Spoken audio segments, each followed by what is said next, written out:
एखाद्याच्या चुकीमुळे दुसऱ्याचा मृत्यू होणे. तर म्हणजेच काय?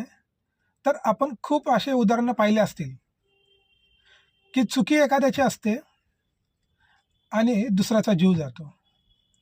त्याचे मी आपल्याला 2 उदाहरणं देतो. त्यातील एक उदाहरण म्हणजे ॲक्सिडेंट. गाडी चालवतो दुसरा आणि ॲक्सिडेंटमध्ये मरतो दुसरा.